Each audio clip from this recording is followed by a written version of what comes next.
You're listening to the Journey Podcast. When closure seems impossible, how do we begin to heal? Listen to today's profound story to find out. This episode contains adult subject matter, and some listeners may be triggered by this content. Listener discretion is advised.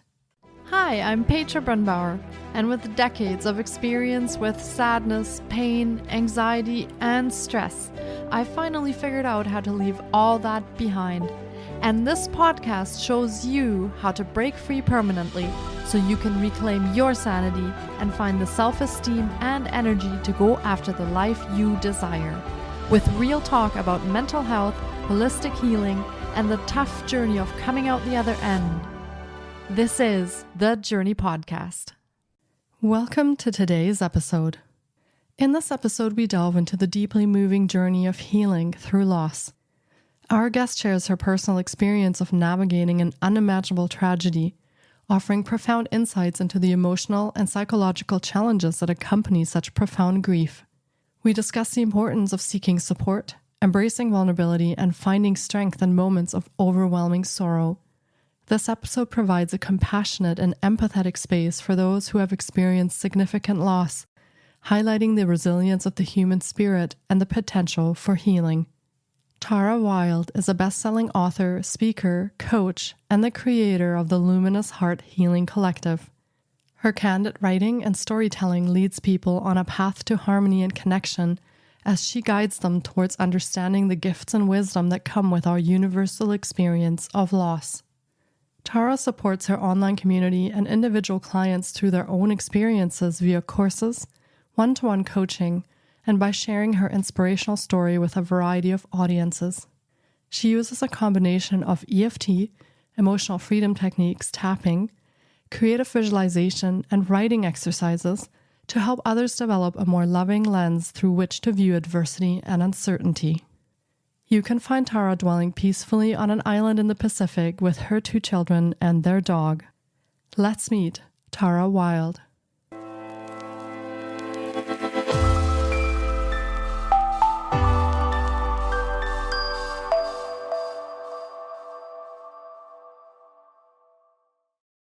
Hi, Tara. It's so great to have you on the podcast today.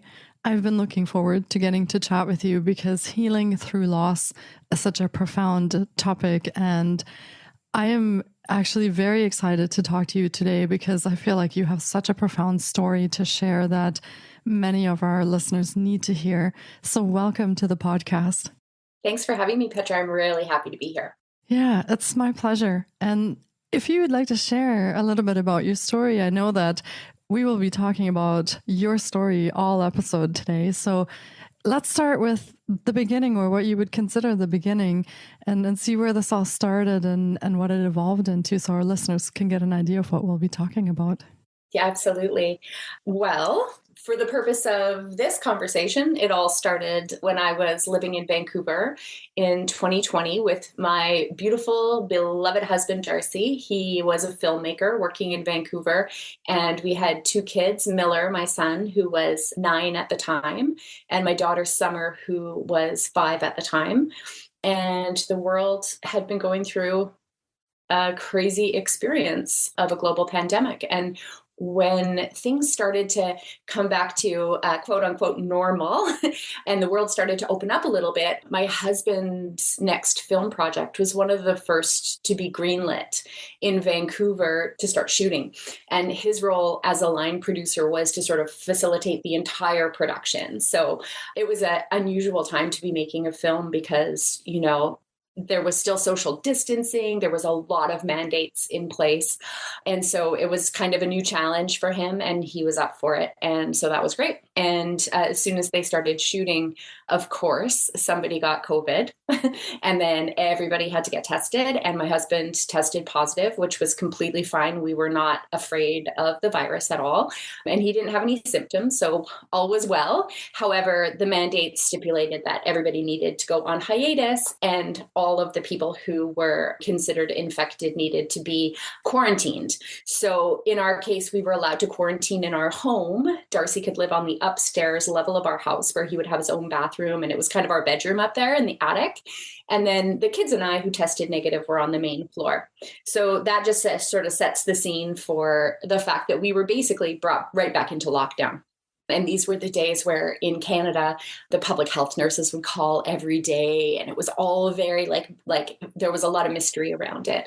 But we didn't have any fear, but we were following the rules. We wanted to get the kids back to school. I wanted to get back to my projects. And to be honest, he was feeling a little bit guilty about landing us all in that position. But, this was what was happening at the time for everybody. There was a lot of uncertainty.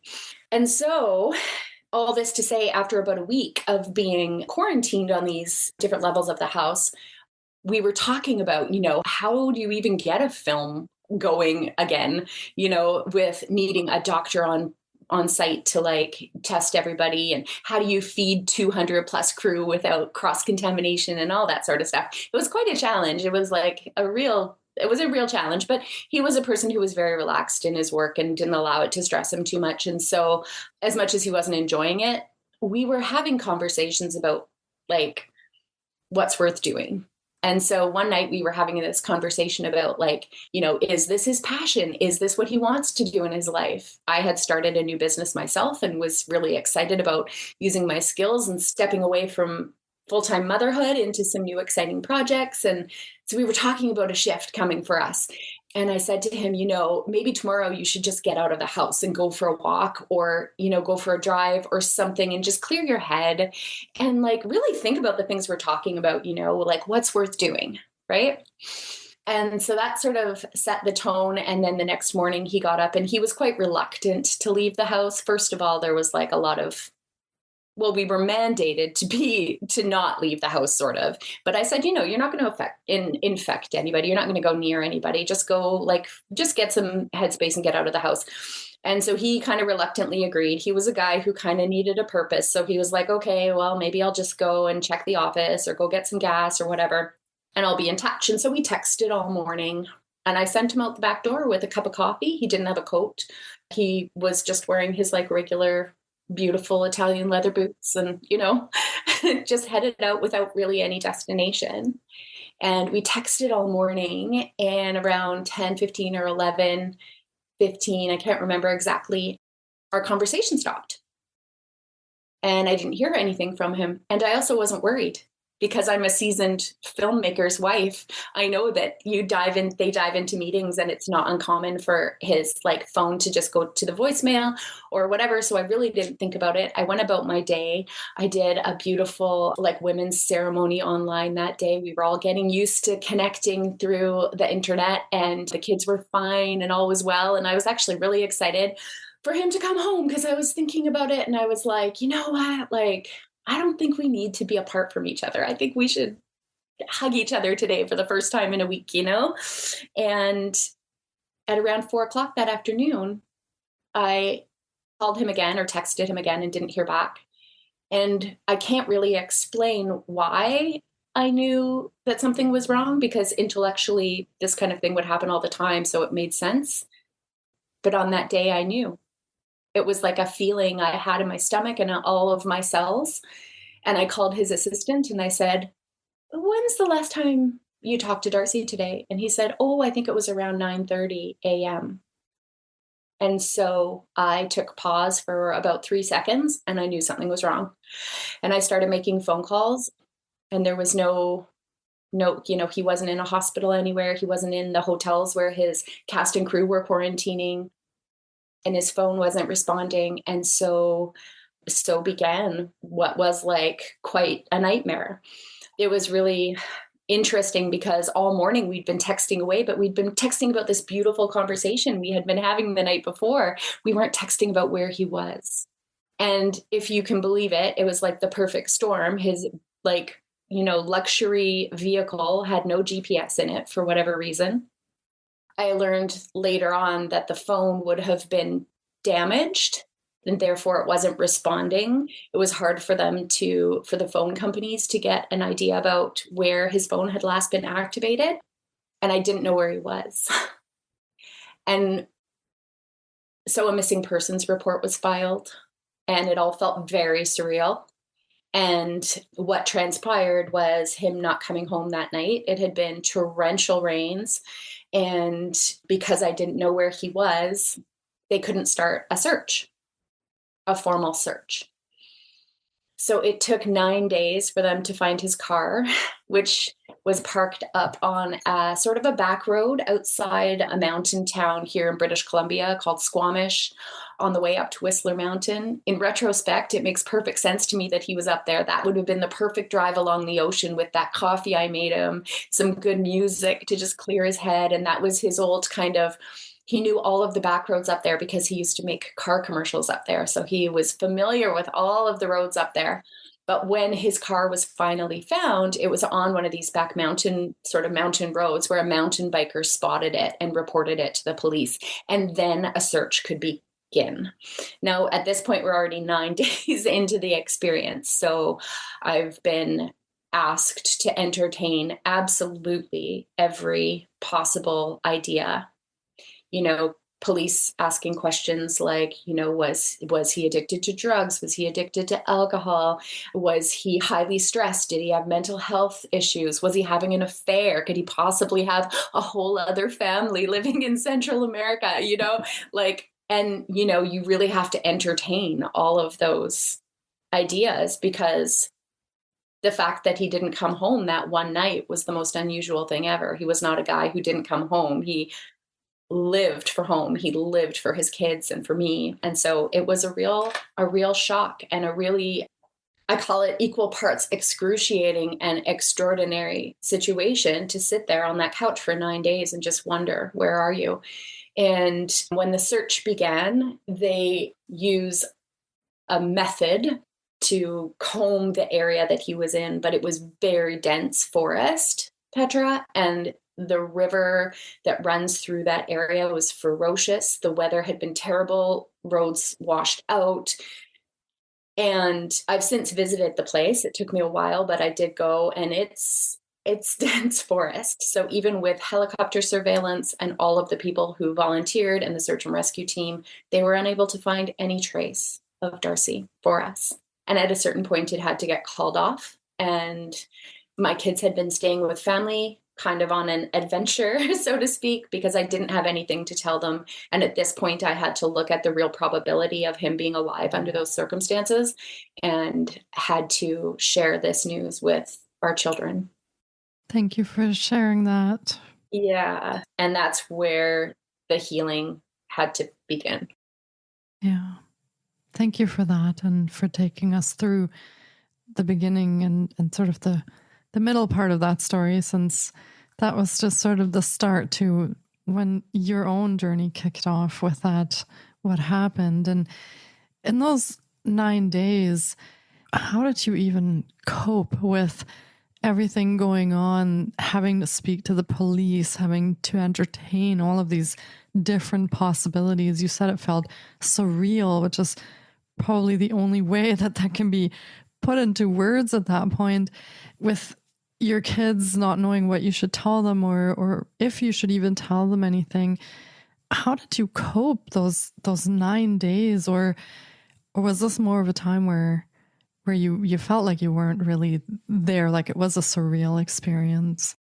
Well, yeah, it was surreal because, first of all, like I said, it just was completely out of character. So I knew that something was really, really wrong. Yeah, it was like the way that I feel like I stayed quite grounded. And one of the things that I did on a very, very consistent basis through those 9 days and beyond was a practice called EFT tapping, emotional freedom techniques tapping. Now, this was a energy healing kind of modality that I was aware of, and I had actually started a certification in it, so I was comfortable with it. But it's something that really requires a guide. And so just a person who is a mentor of my friend, literally this beautiful stranger, called me 12, 15, sometimes 20 times a day to tap with me so that I could keep moving the energy, keep processing the trauma that was occurring in my body. And this is like a really important piece of healing, the somatic movement of energy. And what that did for me, Petra, was it helped me stay grounded throughout the day. So I had like a treatment with her constantly throughout the day that kept me able to, I guess, just stay in my body, if that makes sense. Because I think it would have been very easy to be like outside of my body feeling chaotic. And I really didn't, because the EFT really supported me in that. And what it did was it allowed me to think straight, even though my brain was in fight flight mode. It allowed me to get into more of a calmer state so that I could remember to say eat, remember to drink water, and take those calls from people that were reaching out, because there was a lot more than just police. There was friends, there was family. One of the things that was really helpful for me was that my sister-in-law and my niece, or my cousin, came from different cities to come and spend time with the kids, and they distracted them because I really didn't have anything to tell them, and I didn't want to lie to them. And I didn't want to scare them without any information that was concrete. And so the first week was really hard. And then my sister-in-law took them away, and another friend came in and sort of took over and was like the middleman. And that's when the car was found. So I coped with EFT tapping. I coped with support for my kids. And I journaled a lot during that time. I'm a sort of a natural like writer. I find that I can really detangle chaotic thoughts. And it's really interesting when I look back at my journal that from that time that I somehow knew innately that this was an experience that was happening for me, not to me. And it was incredibly unthinkable. But I would say that even during those 9 days where I was literally frozen, there was a glimmer of some sort of understanding. And at the time, I wasn't a particularly spiritual person. I've never been religious. I've always believed in something bigger than me. And I felt in that time that I was being introduced to that power, that higher power. Wow, that's fascinating, because very often in times of great shock or trauma, it can be comforting to feel something bigger or to be introduced to that if it hasn't been part of your life before. Did you find that to be a comfort for yourself at that point to meet that more spiritual side of yourself? I did. And there was one really profound piece that happened on the third day of the experience, which I'll share with you because it was so interesting to me. Curiosity has been a big part of my healing. Getting curious about what unfolded and how I felt as it was unfolding. And so I'm grateful for those journals, to look back and really have them. What I know for sure was on the third day of his disappearance, it was a sunny September day, and I went on my back porch, and I was by no means a seasoned meditator. In fact, my brain was quite chaotic, right? Like full-time mom, super busy, filmmaker's wife, always on the go. So to be still was really difficult for me. But I thought, I'm going to try. And so I sat out on my back deck with the intention of just meditating on this morning before the onslaught of phone calls was going to start coming in. And I sat there and I closed my eyes. And at this time, I didn't understand that we're all really conscious channels. We can all connect to something bigger than us. But I thought, I'll try. And I just really wanted to know, where are you? I just need to know, where are you? Like, where did you go? I need a sign. I need something. And I sat there with that intention for quite a short time before I was flooded with a feeling of, I could only describe it as like a tingling kind of in my body. And then I got a vision offered to me. And it was a vision of him. And he was in the woods, which of course I didn't know at the time. And in the vision, it's like a close-up shot in a film, if you can imagine. And he's walking, and there's a tree in the shot, and he's walking towards the tree, and he seems fine, and he's just moving along, and he gets to the tree, and then he just drops right out of the frame. And like, it's so hard to describe, Petra, but it was the most horrifying vision paired with the most peaceful feeling I've ever had in my life. And I discussed it with teachers and mediums and different intuitives since then. And what each of them has shared with me was that when we are that intentional with our, with our attempt to connect to something bigger than us, we will be given what we ask for. And what I was given in that moment was the truth. And the truth always feels good. Even if it's the worst news, it's like a place where we can start to accept maybe what happened. And so I feel like that was my first experience of a higher version of myself. Call it what you want, spirit, source, God, all of those things. And it was really profound because it did help me a lot because I just kept coming back to that truth. And for some reason, it made me feel peaceful. I could accept that. What I couldn't accept, or what was more difficult to accept during those days, was the suggestion that he was somebody that I didn't know. That was harder for me than to think of him in these deep woods somehow plummeting to his death. I wanted to know that I knew who he was and that this was a mistake, an accident, something that happened out there. And that's what I was shown. And, what's transpired since then, I was not a person who saw mediums or anything back then. But since then, I just naturally have come in contact with so many gifted intuitives. And I have had complete strangers have the very same vision, often with more detail because they're more skilled. But that was a pretty, I want to say, helpful experience because it confirmed what I had, this sort of niggle in my stomach, in my heart, that this was happening for me. Wow, what a powerful experience. And although devastating, because it may, in your mind, have confirmed, if you were thinking that he's alive, it may have confirmed that he may not be. So devastating, but empowering at the same time, like you said, because you're actually understanding that the person whom you thought loved you and was your husband was exactly that person, and you knew that. So yeah, that I can see how that could be very, very peaceful, having that deep inner knowing that that's what happened. So I've looked online a little bit, of course, probably like everyone else after we connected first. And so from what I could find, actually your husband's body was never recovered to this day. So you have been living all this time, and had it not been for this vision, and in a sort of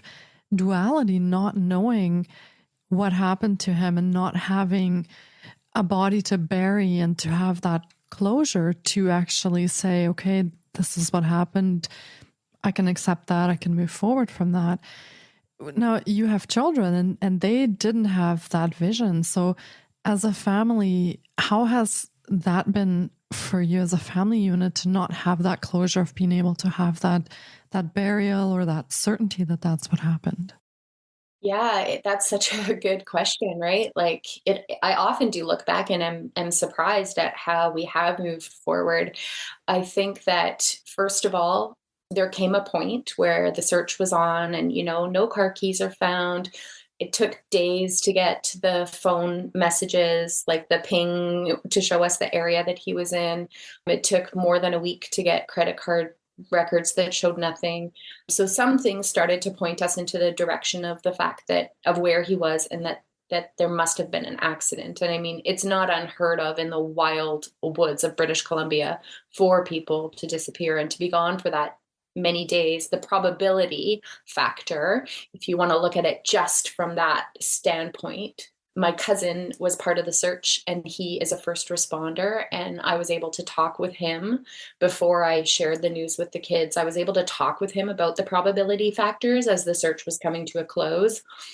And I also had this feeling inside me that I had a choice to make. And the choice was, am I going to sit and wait for something outside of me to bring me peace? Meaning, am I going to wait for the police to work harder to find more information for the search party? Am I going to put it in the hands of something outside of me and just keep hoping for, something to happen so that I can, find some peace, find a shoe, find a, whatever?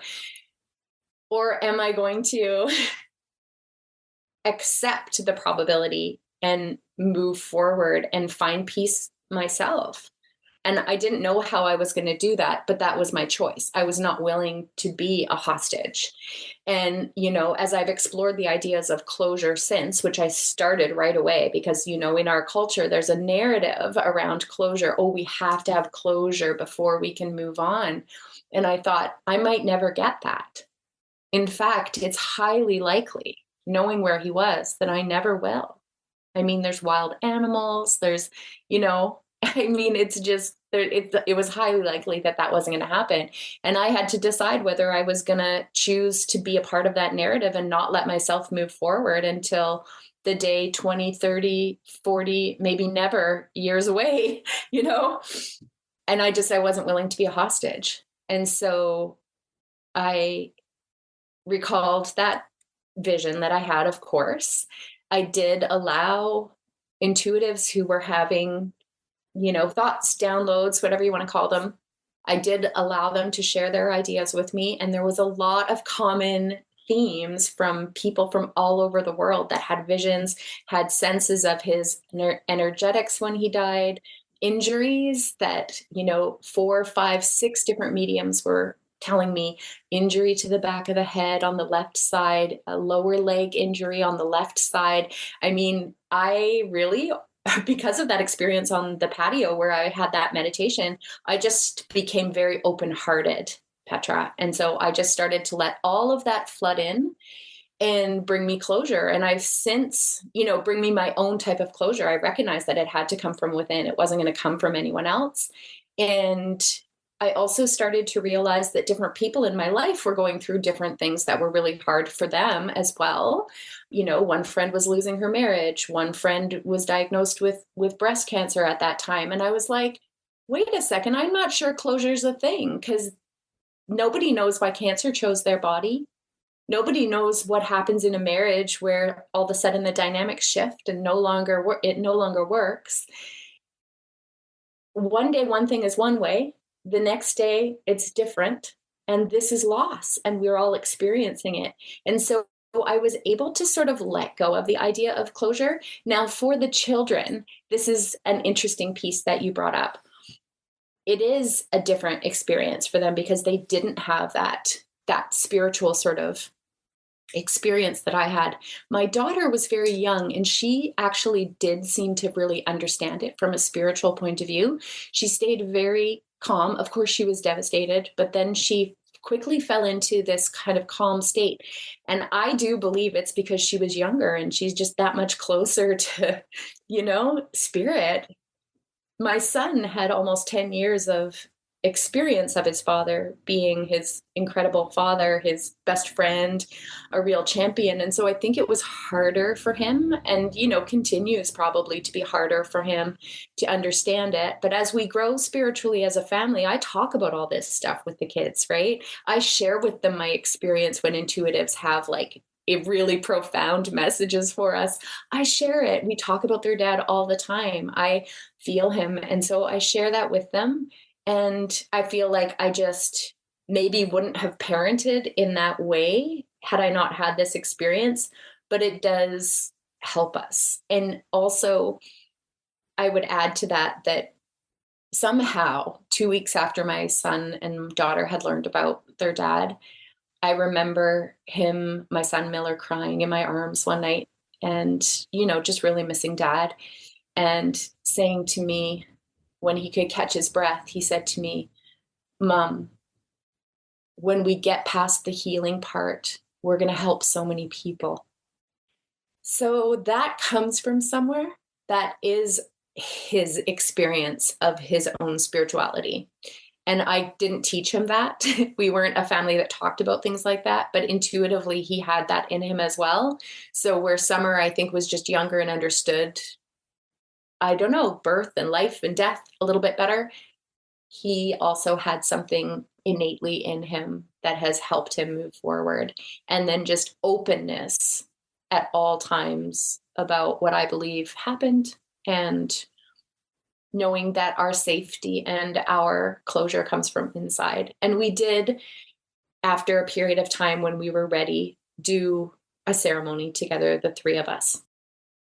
Yeah, I almost feel like closure is something that we say, but it's not really something that happens in exactly that way where we close something, because grief and loss are things that stay part of us for the rest of our lives.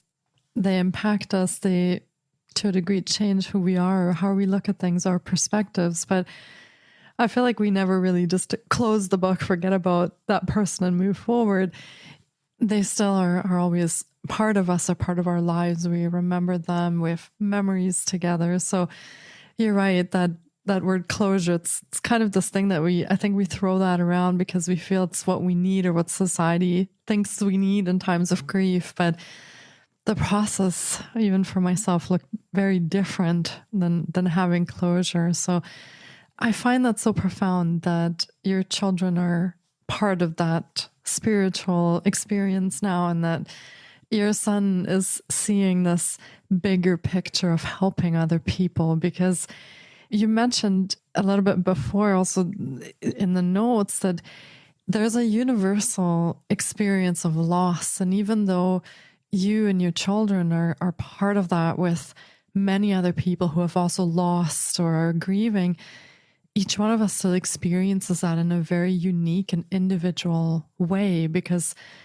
even though we have that shared experience, we also have things that are just so personal to ourselves. So for him to recognize that there's this bigger picture out there that he will be part of now, I just find that absolutely incredible. So, wow, so profound. How has that impacted yourself, being able to share your experience of your loss, and yet knowing that other people also have experiences of loss, but their experiences are different, they're personal to themselves? Is there still a part that you can share, a part that you can connect on with and find healing through when you share your story with other people? Yeah, for me, I feel like in times, I'm no stranger to adversity. I've had, challenges in my life. I had, childhood trauma within my family. My husband and I struggled with fertility for a really long time, which feels massive when you're in it. And my son was also born with a brain injury unexpectedly, and so lives with cerebral palsy. And I feel like one of the things that's always helped me feel less alone in the experience is to share our experiences. So, and often creatively. So when I was struggling with fertility, my husband and I made a short film, like a short documentary about our IVF journey, and ended up sharing it with some friends who were traditional medicine, Chinese medicine doctors, and, sort of shared our story and did something creative with it. And same thing with our son. When he was born, I spent a lot of time talking on panels and sharing our story with families, and just really trying to explain that, life wasn't exactly how you thought it was going to be, but also it's going to be extraordinary because it wasn't what you thought it was going to be. So I already had this experience of connecting with people and watching that heal myself, like hearing those words come out of my mouth, seeing myself view this experience through the lens of love and sharing it with other people was just the fastest pathway to peace that I could possibly find. And so when this all unfolded, the most unthinkably adverse experience that I've ever had, of course, I knew sort of innately that sharing it was somehow going to be imperative to our healing. And like even my son obviously knew that when he said those words to me. And so what I started to do was I noticed all of these kind of commonalities in all of these different experiences. So for example, my girlfriend going through a divorce, my girlfriend going through a diagnosis, the world going through the global pandemic, where one day we could do things and the next day we couldn't. I mean, I started to see that we were actually all connected through the emotions that are connected to these experiences. That's just loss. One day it's one way, the next day it's a different way. And so as I was sort of coming to this realization, I was like, how am I going to I wonder how I can help myself heal. What creative, gift could I give myself? And so I started to draw parallels, and I just decided that I would use my favorite tool, which was writing. I've always been a writer and a journaler, and I decided to create a blog to share our experiences in real time. And it's very authentic and very organic. And, I just started sharing these thoughts and ideas and parallels. And the feedback that I was getting from people was that they felt really connected. And even though maybe they were talking about loss of a pet or a diagnosis or a divorce or just a loss of a career or a loss of themselves to, a new version of themselves as a mother or a wife or whatever, we were just connecting and it felt so good. And, we want to be seen and we want to be heard and we don't want to feel alone. And I mean, with a story like mine, it's not every day you meet somebody who can connect with that exact story, but you can meet people who connect with the emotions attached to the experience. And it was so funny, Petra, because, like our culture in North America, like we don't like talking about death. Nobody feels like they know the right thing to say. And I thought, how is it that we don't know how to help each other when we actually all understand loss really, really well? So I feel like just doing that creative work was really a helpful way for me to start just selfishly healing. And it began having an impact on other people. And so I was able to start a little online community where we talk about loss of all kinds and we recognize the sameness instead of the differences. And that's, like I said, my fastest pathway to peace is always through connection. So Yeah, it's comforting to hear you say that because there are likely many listeners who have experienced a loss of their own, and it might not be identical to your loss, but in their own way, they can connect with others who have some of those shared emotions, like you said, and hopefully find some of their pieces of their healing path in that connection with others as well.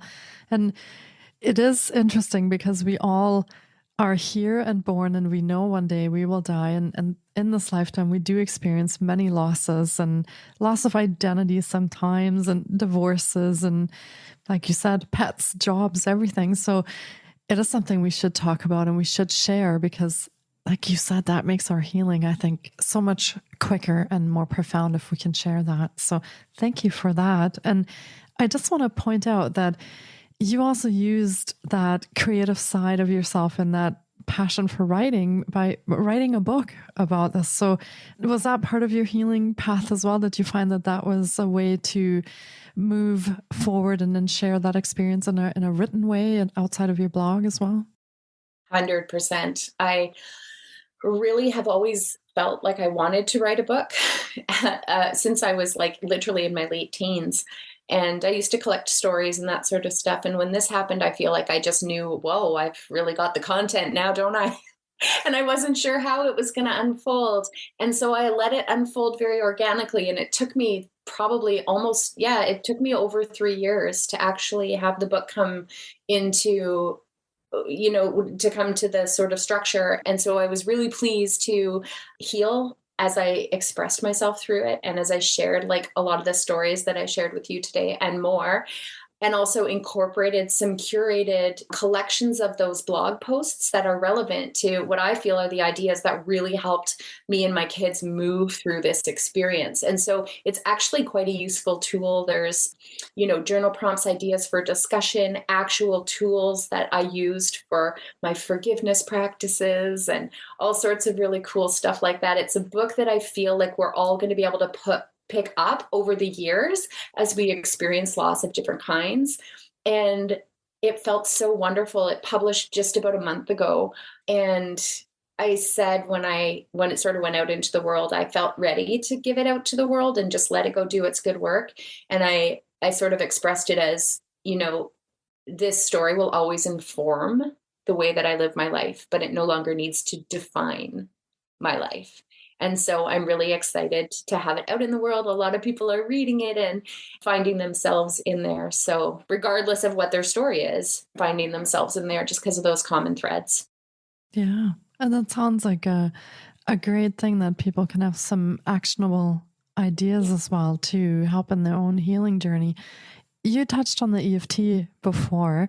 Was there, and the journaling, of course, as well, was there anything else that you found particularly helpful in your journey of grief and healing that helped you move forward? Yeah, there was many life rafts offered to me by the what I call the earth angels who showed up in my life at the time. Many acquaintances that I knew through my business who I had never spent time with reached out during that pivotal, especially in the first year, and I was open to everything. So one of the things that was really helpful was breath work. Somebody who is like a sister to me now, who was an acquaintance, reached out to me on my most rageful day out of the blue and offered to meet me on Zoom on my yoga mat and just do breath work to clear whatever. She clearly intuitively knew that I needed her to show up. And that became definitely a lifeline for me. So I did breath work and I also practiced Kundalini yoga intensely for the first year, which was very, very settling and kept me really in my body, which was great. My forgiveness practices are absolutely imperative. And I mean, you don't have to go through deep loss like this to have things that you need to forgive that you're carrying around. So that's a big piece of in the book that I share about how that's really helped me really like move forward. Practicing gratitude. I know that these are buzzwords that get, thrown around all over the place. And to actually understand what gratitude is the greatest gift. Another thing that I describe and offer tools for in the book. And then I would say that I allowed myself to be very open and curious to anything that anyone was offering. So I have learned from mediums. I decided to dive into understanding universal law. I wanted to know, what does it mean to have a soulmate? What is a soul contract? I really started to dive into that, and a lot of metaphysical stuff too, which was all cool. But I mean, whatever your flavor is, I would say getting curious about why this experience is happening to you and what kind of a life were you calling in for yourself, that, it can be really helpful to stay curious and open to all sorts of suggestions about that. Because I will say, I don't one bit wish that this happened in my life. I was very happy with my husband. He was an incredible human. We were really growing together in a beautiful way. But this experience has elevated me into a place where I feel better about myself, better about my parenting. It's opened me up to a whole new experience of life. I always say equal parts excruciating and extraordinary. And if you can choose to look at it that way, it really does allow for a lot of really cool things to flow into your life. And that's what happened for me with EFT, Kundalini, breathwork, acceptance, forgiveness, gratitude. It's been extraordinary. Yeah, beautifully put. And thank you for sharing that. And it also has moved you into a place where you share this now with others, which I know has a profound impact on the lives of many other people. So there are some things that come from these unexpected traumas and shocks that we experience that we have no idea in the beginning how that will all unfold. So, yeah. And of course, we will be connecting in our show notes to your book. We will be connecting to your online community as well. So if our listeners would like to read your book or they want to connect and maybe they've experienced a loss as well and they just want to share or connect in the community, we will put all of that in the show notes for them. So be sure to check there on how you can connect with Tara. And maybe if you have a story to share with her or you want to speak with her, then you can do that as well. And this has been another incredible episode. And I hope our listeners have found so much connection and community and value in what we have just spoken about, because as you said, we need to talk about this more. It's something that we're all part of, and we need to share this a lot more so that we can all come to our own healing path and be in that community. So thank you so much for sharing today, for sharing your story, for taking the time to bring that vulnerability to this podcast and being willing to talk about that and sharing your story. So I can't thank you enough. Thank you so much, Tara. Thanks, Petra. Take really good care of yourself. Thank you. You too. Thank you so much for taking time out of your day to listen in. If you enjoy the Journey podcast, please support us by subscribing, sharing on social media, and leaving us a review. We appreciate you.